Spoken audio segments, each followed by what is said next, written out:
বৌদি একটা বাড়ি দিয়ে বলে, কি ব্যাপার বসে আছো কেন, বাজারে যাও তাড়াতাড়ি করে।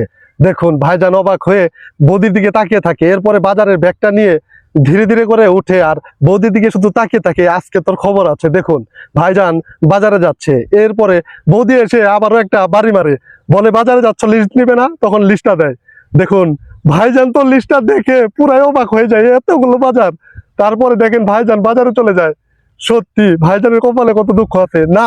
এখন দেখা যায় ভাইজান বাজার করে আসছে, তখন একটা প্লেটের মধ্যে ভাইজানও বাড়ি দেয়। তখন বৌদির হাত থেকে ফোনটা পড়ে যায়, বলে এই যে বাজার।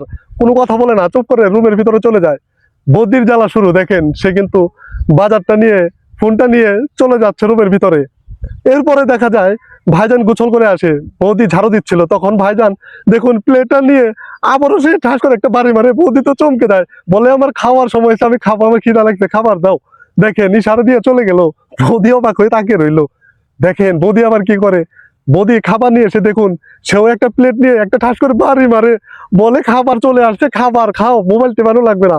মনে মনে বলতেছে ভাই, কারণ তারা রাগে একে অপরের সাথে কথা বলে না। এরপরে ভাইজান ফোনটা রেখে দেখুন খাবার খাওয়া শুরু করে দিল। সত্যি ভাই, কেউ কারোর সাথে কথা বলে না, এমন রাগ। এরপরে দেখেন ভাইজানের ভাত লাগবে, এই জন্য বাটির মধ্যে ভাত বাড়ি দিয়ে ভাত চাইলো। সত্যি দেখেন বৌদিও কিন্তু কিভাবে ভাত দিয়ে দিল।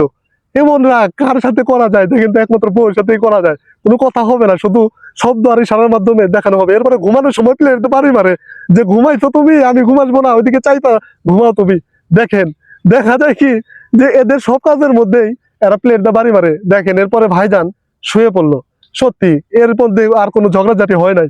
কিন্তু একটু পরে দেখা যায় যখন অফিসের সময় হয়ে যায়, সকাল টাইমে একটা প্লেট দেয়, বৌদি এখন বাড়ি মারে, তখন সিটে উঠে যায়, বলে অফিসের সময় হয়েছে, অফিসে যাও।